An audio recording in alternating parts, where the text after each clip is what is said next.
नमस्कार, मैं प्रेम, आप देख रहे हैं एमके न्यूज इंडिया। आपको बता दें, बीते दिन जिस तरह से अजय मंडल ने पत्रकारों को पीटा, वहीं कांग्रेस से रहे सांसद, उनको जो है, खुद एक सांसद है लेकिन अब जो है सांसद पिटा रहे हैं। अब कारण क्या है, पूरा मुद्दा क्या है, आइए जानते हैं। आरएलएम प्रदेश प्रवक्ता इंजीनियर हेमंत जी हैं। अब पीटते हैं फिर पिटाते हैं, ये बिहार की राजनीति कहाँ जा रही है?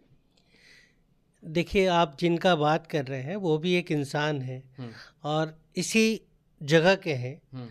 अब उनका कुछ जमीन जायदाद का अगर लफड़ा हो, ये तो दुखद है। इस तरह माननीय सांसद को नहीं जाना चाहिए। और अगर कुछ घटना हुई है, हमें भी देखने मिला है, भीड़ भाड़ से उनको भी अगर माहौल अच्छा नहीं है तो पूरे प्रशासन के साथ उनको जाना चाहिए।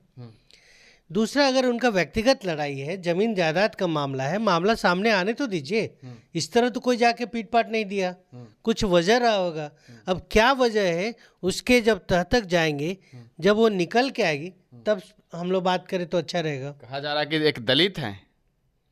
बात देखिए, दलित, महादलित या स्वर्ण हो या बैकवर्ड हो, उससे मतलब नहीं है। अगर कानून व्यवस्था की बात करते हैं तो सबके लिए बराबर है और वो तो माननीय है, जीते हुए सांसद है, तो उनके ऊपर इस तरह हमला दुखद है।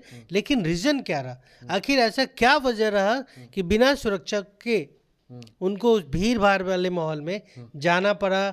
कौन लोग थे, आखिर उनके ऊपर हमला क्यों हुआ?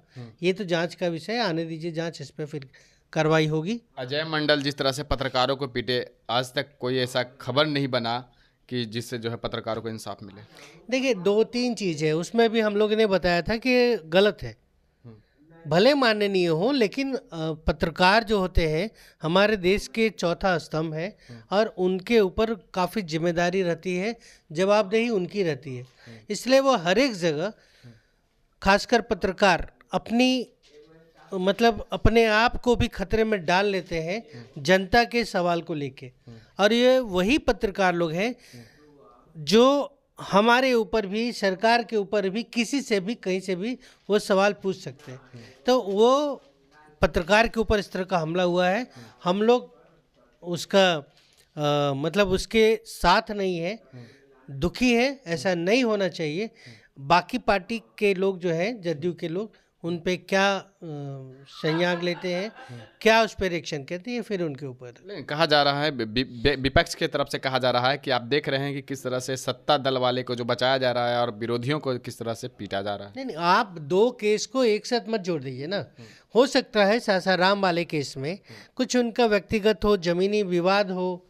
अब किस वजह से वो गए, बिना सुरक्षा के गए, तो देखना पड़ेगा। और मॉब के सामने जाने पे प्रॉब्लम तो होती ही होती है।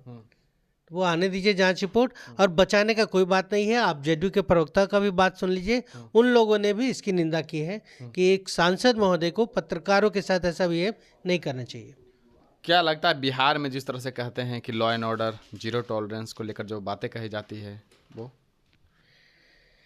आप देख रहे हैं कि कार्रवाई हो रही है बिहार में। अब ठीक है, कुछ इधर माहौल बिगड़ा है, ये मैं भी मानता हूँ, चिंता का विषय है। लेकिन सरकार उस पर कार्रवाई करेगी और उम्मीद है कि फिर वो जो दिन है, एकदम जीरो क्राइम हो यहाँ, वैसा दिन आ जाए। आने का तो दिन, तो वो जीरो टॉलरेंस का तो समय तो कह रहे हैं, नीतीश कुमार वादे कर रहे हैं, 100% की गारंटी दे रहे हैं। अब तो चुनाव नज़दीक है। चुनाव नज़दीक है, देखिए बहुत सी समस्या होती है। हर एक चीज़ एकदम 0% क्राइम फ्री हो जाए अभी के माहौल में, मुझे नहीं लगता है कि हो पाएगा किसी से भी। लेकिन जहाँ तक है, जितना भी है, चूँकि सरकार हमारी है, सवाल हमसे पूछा जाएगा, हम लोग उसके लिए जवाबदेही लेने को तैयार हैं। कुछ क्राइम बढ़ा है, ये हम सहयोगी होते हुए मानते हैं, लेकिन उम्मीद यही करते हैं कि बहुत जल्द उस पर कंट्रोल कर लिया जाएगा। आपका भी कहना है कि बढ़ा है, ऐसा तो नहीं कि छिटपुट घटनाएं हो रही है? नहीं, देखिए, पटना जैसे जगह में अगर गोलीबारी हुई कुछ दिन पहले मोकामा एरिया में, और कल दानापुर में दिन दहाड़े एक ज्वेलरी का दुकान को लूटा गया, तो ये सब दुखद है, नहीं होना चाहिए।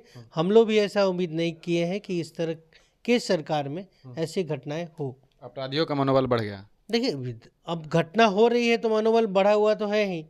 तो सरकार अपना काम कर रही है, हो सकता है कहीं चूक हुआ हो, उस पर देखा जाएगा। तो आपने देखा किस तरह से एक सांसद जो है पत्रकार को पीट रहे हैं और एक सांसद जो है उनको पीटा जा रहा है। इन सभी सवालों का जवाब देते हुए नजर आ रहे हैं और जीरो टॉलरेंस के साथ भी ये कह रहे हैं कि आने वाले समय में जो है पूर्णतः जो है जीरो टॉलरेंस जिस तरह से कहा जा रहा है 100% लागू होगा। लेकिन अभी जो आपराधिक मामले हैं कुछ बड़े हैं, तभी जो है घटनाएं हो रही हैं। लेकिन सरकार की जो कहना है कि आने वाले समय में इस पर भी काम किया जा रहा है और पूर्णतः जो है ये खत्म हो जाएगा। लेकिन देखना होगा कि 2025 का चुनाव भी करीब में आ रहा है, ऐसे में किस तरह का जो है काम और कदम होते हैं। इस तरह के तमाम खबरों के लिए बने रहे, देखते रहें इंडिया। धन्यवाद।